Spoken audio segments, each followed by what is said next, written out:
The Golden State Warriors standoff with Jonathan Kuminga continues, but if they can get him to sign a contract, they've already started identifying the players that they'd like to trade for. And oh boy, there's some big names. I'm Trevor Lade. This is the Basketball Bulletin. Make sure you subscribe right here to the channel. Turn on those notifications as well. Joining me is Donnie Freeman. Donnie, there's a report now from Jake Fisher. We're going to get into it, but it just confirms that the Warriors, exactly what Jonathan Kuminga is worried about, being used as a pawn. They're already figuring out if they can get Kuminga to sign a contract with them, who they want to flip him for come January and February. And that's them doing due diligence because he doesn't want to be there. They don't really want him there. Yep. They've got to figure something out. And as much as he doesn't want to be used that way, I mean, it's just the smart thing for the organization to do. You don't let an asset go.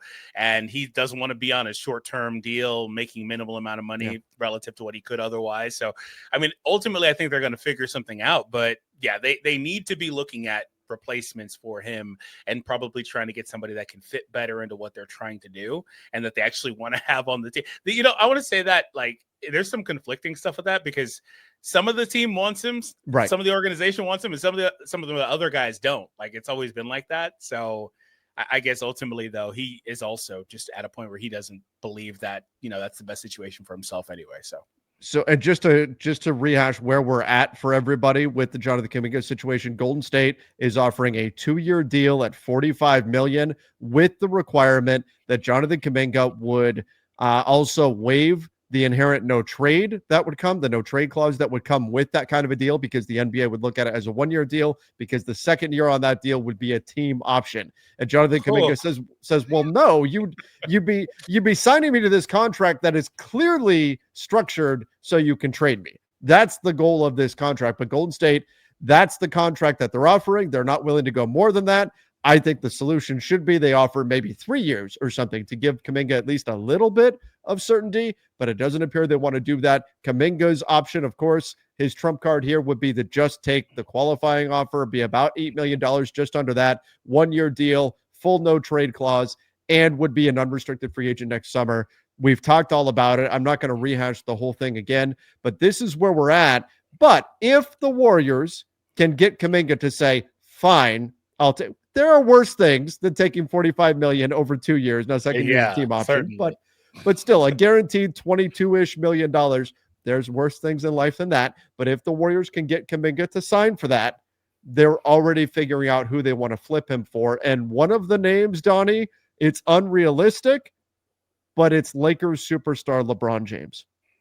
I mean, yeah, I don't see how this gets done at all, because matching the money for LeBron is just kind of crazy. And then also the Lakers, maybe you'd have 3, 4, 5 teams in this type of trade, theoretically. Also setting aside the fact that LeBron would have to say he wants to go there and waive his no trade and all that. Right. But you'd also like be in a situation where you would need to give the Lakers back either players that they think can be a part of their core long-term or very short-term salary that's movable, because they're not trying to take on any long-term salary or anything like that. Exactly. So, well, there's just a lot in this. Would the Lakers want Jonathan Kuminga?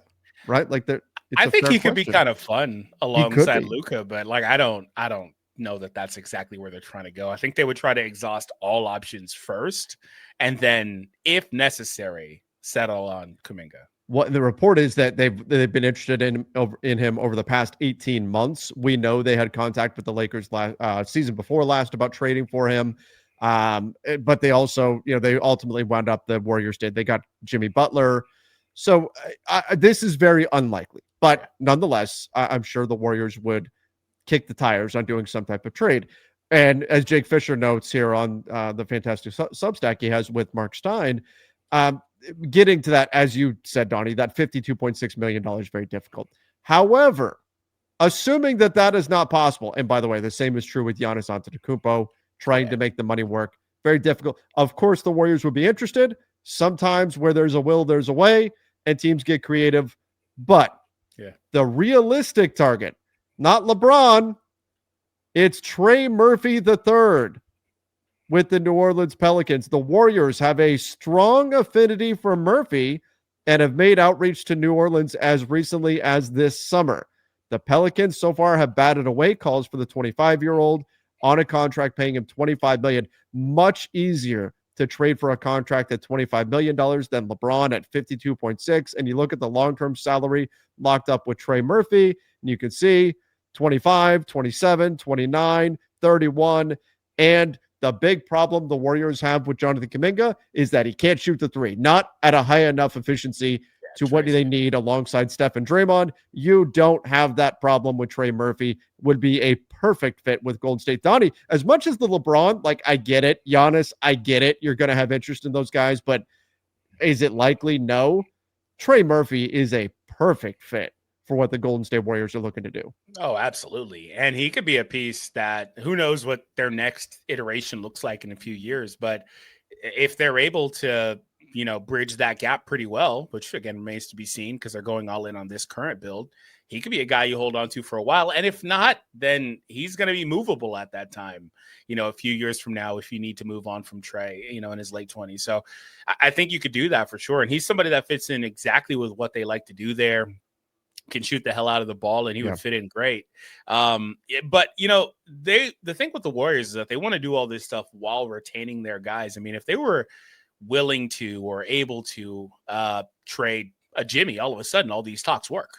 Like you could put Jimmy in as a vehicle for these bigger guys in most cases, right? And do something like that. But Kuminga specifically is just kind of a interesting one because you have to match so much salary unless you're going to give him a balloon deal, which I don't think anybody's going to want that after that. But unless it's like a 1 year huge, 2 year huge deal. But I don't really see the incentive for New Orleans to do this. Yeah.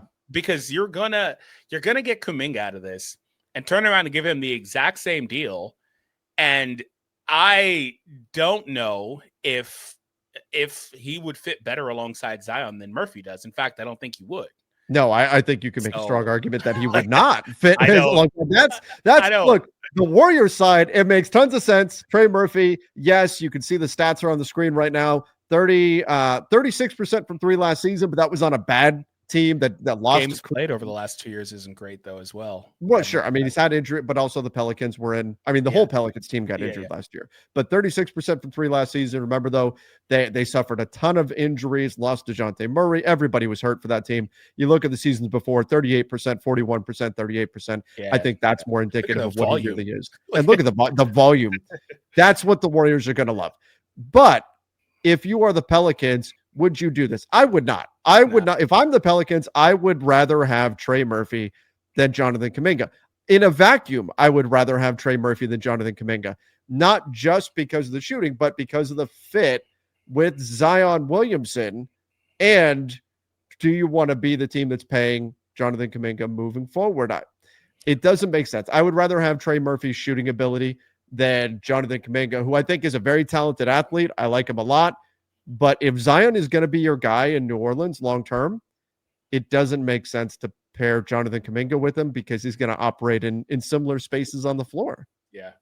There's just a lot of redundancy to what those two would like to accomplish. And the thing is that you're already paying Trey high 20s into the 30s. You're going to turn around and pay Jonathan that.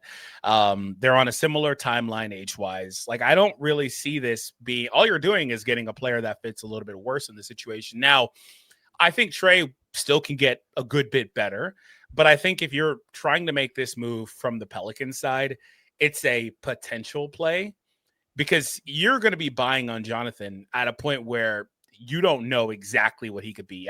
He thinks he could be a star. Maybe he can be, right? Maybe he can be one of those all-star adjacent guys. Who knows, right? Do you think his ceiling is higher than Murphy's? That's what I was getting to. Like, I think Murphy could be pretty good. And I think that I would rather bank on that than Kuminga reaching stardom. But maybe with that athleticism and if he's able to round out his game. But to be fair, how many guys have we looked at and said, man, this guy would be so good if they were able to round out their shooting? Or if only that guy can shoot. Yeah. And guys just don't. It's not easy to do. A lot of times guys don't put that whole thing together, right? And become what they ultimately can be. And that's perfectly fine. That doesn't mean Jonathan won't be a great player. I don't know if I would invest so heavily into the potential. Like if you were telling me this is a trade they're making 2 years from now, and you now have a more definitive look at Jonathan in a more increased role outside of the Warriors system and all that stuff. And, he's had an opportunity to spread his wings for a couple of years and you say, okay, well, this is what he can be. this is what we project him as. Maybe we want this deal, maybe we don't. I would understand it better. But I don't really see, because again, money wise, age, like they're probably like a couple year difference. Like I don't see much of a difference here. Yeah, Trey Murphy is 25. Jonathan Kuminga, I believe, off the top of my head, is 23. We can check real quick here. But or going into his age 25 season, Trey Murphy is. Jonathan Kuminga got all the way down. Yeah, there he is at 23 years old. So there's nothing there. Like I don't see it. I get it for the Warriors side. I love it the Warriors side. I just, from the Pelican side, I don't see it. And the only other thing too is, like, if you were to pivot off of Zion, which is a whole thing that could be its own separate thing because we've done it before in the past. If you were to somehow pivot off Zion, that makes some sense. Then that would be okay. It would make more sense in that situation. Yes. And maybe that's where we wind up. That was the rumor when New Orleans brought in Joe Dumars, that the initial thinking was move Zion. Was we're going to move on from Zion. We're going to turn the page. And we've talked about the merits of doing that. Joe Dumars said, no, let me get another shot at this guy and see if we can finally make this work. But if the Pelicans were to hit a point where they say, you know what, we're out of the Zion Williamson business. It has not worked out. We're not going to continue to try something that is not working. Let's move on. Then Jonathan Kuminga makes a lot more sense for their roster as presently constructed. If they are thinking we're going to be a team built, I don't know if I want to say around, but alongside Zion Williamson, with Zion being a key piece, Kuminga makes a lot less sense. He's not going to provide the spacing that you're going to need in the paint for Zion. He's going to try to operate in similar places on the floor. Could they work? Kind of, but it's not the fit that Trey Murphy is. Like Zion, what if Zion turns into, because Zion is like, he's such a wrecking ball that we don't really talk about his shooting, but he doesn't really put those shots up at all. Like, last time I checked, he was averaging like 1 per game. He doesn't take them. Yeah, threes. What if Zion somehow learned how to be a competent corner shooter? I think that would be good. But I wouldn't bank on it.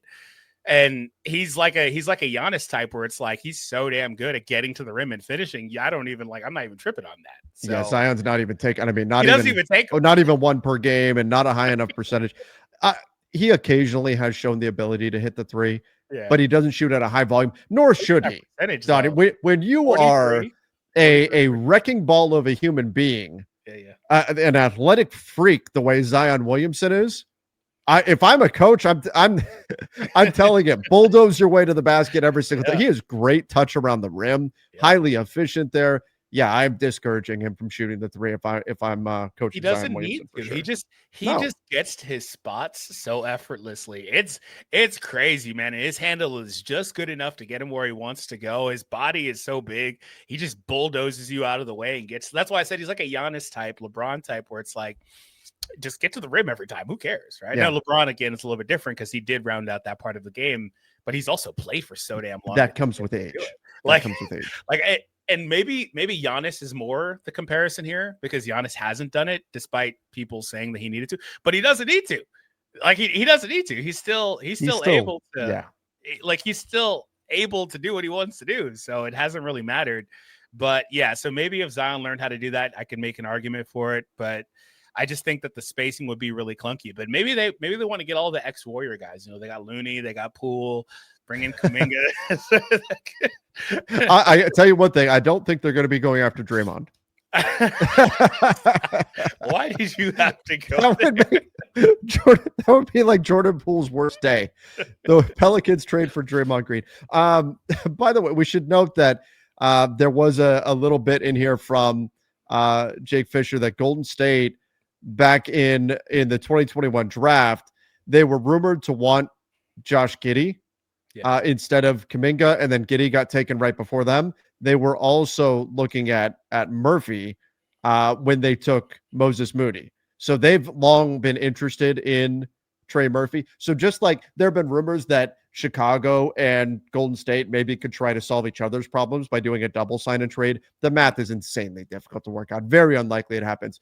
But reporting at the time was, well, the Warriors actually wanted Josh Giddey in the draft instead of Kuminga. And then Giddey got taken 1 pick before them. And then they had that 14th pick.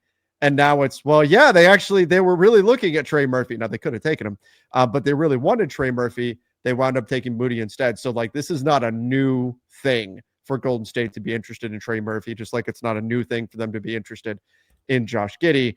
The last thing here, though, we need to mention is we have to remember Jonathan Kuminga would also be dealing with base year compensation, which would mean that on his contract, it would only count for about half the money going out for the Warriors and the full amount coming in for any other team. So that would be a complicating factor here for them to try to trade Jonathan Kuminga, even in a deal where we look and go, oh, Trey Murphy's only making $25 million. Jonathan Kuminga, start him right around $25 million. Boom. There you go. Right. Well, no, he would only count for what would it be about, 13, 12 and a half million going out from if he was given a $25 million contract going out from the Warriors as compared to he'd be counting for that full 25 going into the Pelicans. So not an insurmountable hurdle, but a hurdle nonetheless that they would have to figure out. Yeah, that would certainly be interesting. But yeah, you would still have to put some other stuff together. I just don't know if you'd be able to have your cake and eat it too with everything, right? I think we are in agreement, you and I, that the Pelicans should not trade Trey Murphy for Jonathan Kuminga. No.